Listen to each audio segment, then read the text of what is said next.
Today we're going to start the book Jigsaw Jones Mystery, and we are going to read The Case of the Mummy Mystery.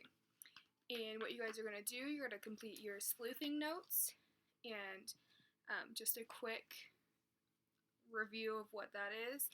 The protagonist is the main character, the good guy, or the hero. And then there's the antagonist, which is the opposite. He's usually the bad guy, the villain, the main character's enemy. And then you have the primary characters, which are the big characters, usually who you see the viewpoint in the book. So, like, if I were writing a book about me, I would be the primary character because the viewpoint would be from me. And then we have the secondary characters, which are minor characters, but they might reveal details or motivate the protagonist. And then the last thing we're going to review really quick is the red herring, which that is made to divert or mislead, throw someone off the track. It's trying to confuse the reader and the main character. So we are going to read the first 3 chapters today, and I want you guys to fill out as much as your sleuthing notes as you can. So, Jigsaw Jones Mystery, The Case of the Mummy Mystery by James Preller.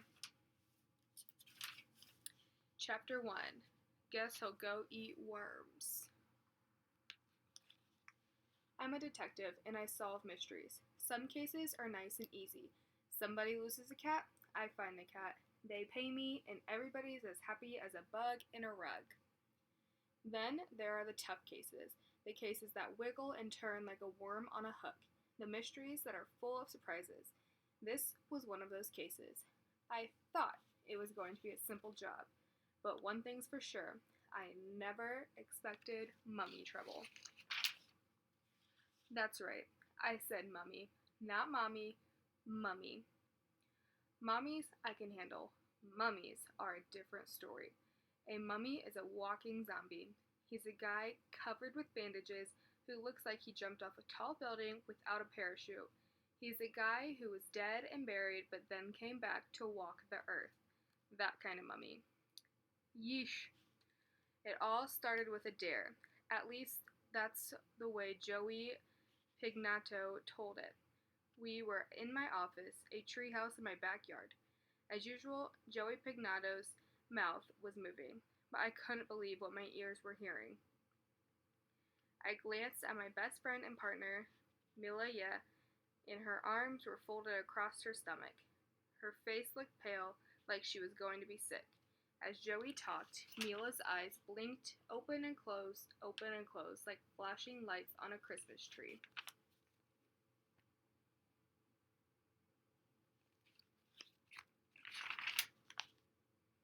Mila couldn't believe what Joey was saying either.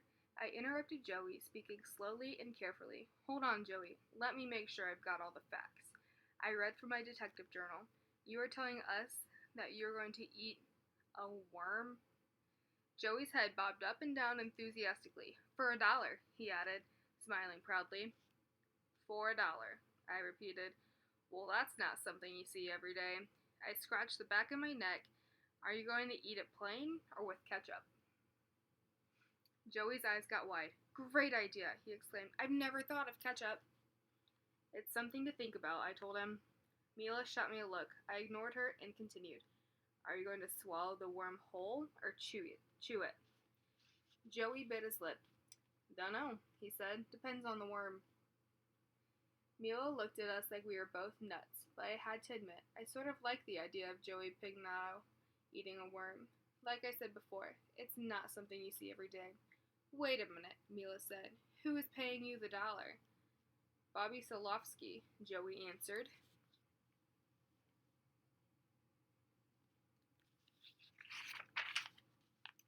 When are you eating the worm? She asked. Friday, Joey said. That's Halloween, I said. Joey nodded. It sure was. Mila just shook her head. Don't you think that eating a worm is sort of gross?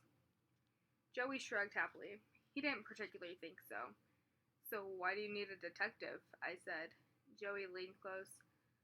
I don't want to get cheated, he whispered. I don't trust Bobby. he's trouble. I wouldn't trust Bobby Solosky either, but then again, I wouldn't eat a worm for $1. I guess there were two kinds of people in the world. Some eat worms, the others, well, they just don't.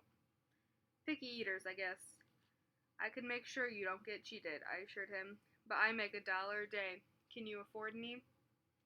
Joey stared hard into my eyes. Would I eat a worm if I had that kind of money? He asked. I saw his point. Joey was flat broke. Okay, Joey, I said, you can owe me.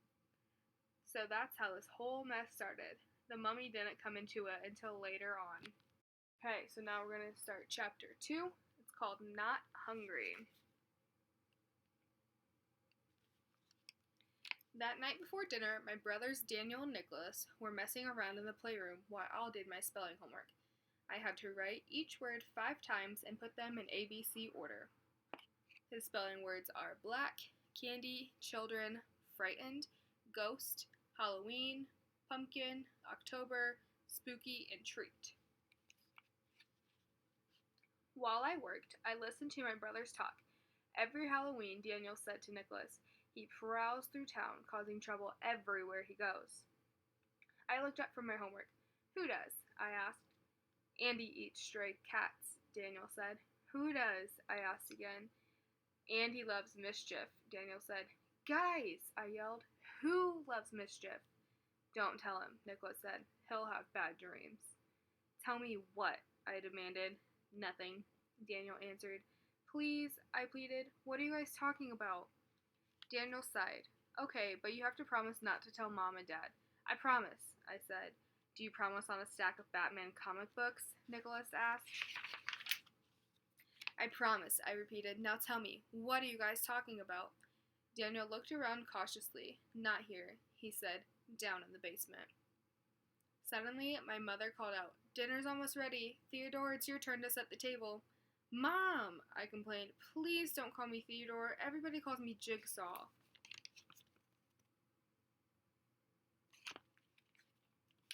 My dad came into the room in a funny voice. He said, I don't care what you call me as long as you call me for dinner.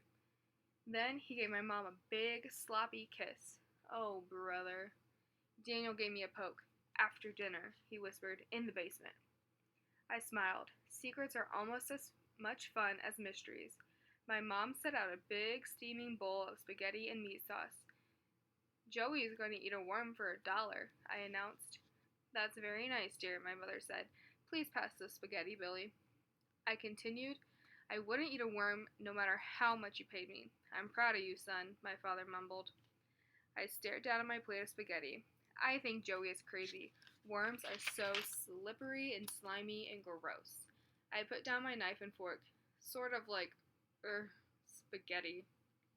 Jigsaw, my sister Hillary protested. Gross me out the door. She spit out something into her napkin. Hey, my father said, no talk of worms at the dinner table. One by one, my brothers pushed their plates away. What's wrong? My mom asked. Billy frowned at me. Sorry, Mom, he said. I just don't feel hungry anymore. Me neither, Daniel and Nicholas said. Hillary complained. All this talk about eating worms has spoiled my appetite, especially for spaghetti. Grams didn't seem to pay any attention. She just kept shoveling huge forkfuls into her mouth. Grams finally winked and said, Eat up, kids. These worms are delicious.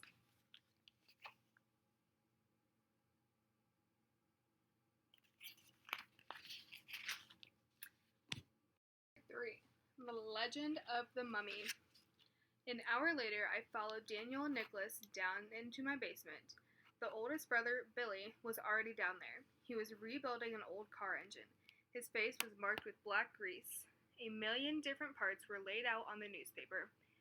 Billy looked up from unscrewing some kind of whatchamacallit. What's up? We're going to tell Jigsaw about the Halloween legend, Daniel explained. You know, the mummy.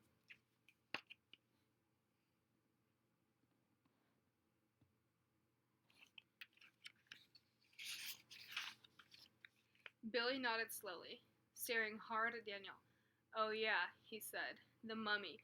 Don't you think it might scare him too much? I mean, he's only a pipsqueak. I'm not, I protested. Daniel sighed. Okay, okay. You know what a mummy is, right? Sure, I joked. He's like Frankenstein's cousin or nephew or something. They laughed at me. Hey, I'm kidding, I said. A mummy is a movie monster. He was in one of my puzzles, The Monsters of Hollywood. Daniel shook his head. Yeah, but this one is real.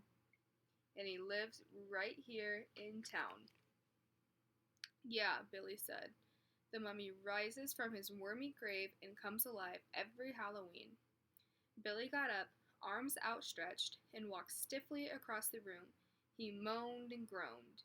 He tried to grab me by the throat, but I ducked out of the way. Remember Mrs. Estep's cat, Twinkles? Daniel asked. I remembered. Remember how it disappeared 2 years ago on Halloween? I so remembered. The mummy got it, Billy said. How do you know? I asked.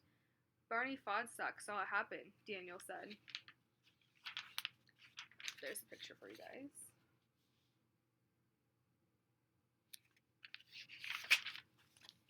Billy went on. And you know Mr. Riley, the old guy with white hair who lives on Charlie's Hill? His hair used to be jet black. So his hair turned completely white in one night, Billy said, because he saw the mummy and nearly died of fright. A chill ran down my spine, which was weird because I really, really, really believe in mummies. But still, it was hard to know for sure. Okay, so that's where we're going to stop for today. And like I said, you won't be able to fill out all of your sleuthing notes yet, but make sure you get your characters down, some clues, what you think might happen. Fill out as much as you can. I hope you guys are having a great time at home. I hope you're doing all your work, and I will see you next time.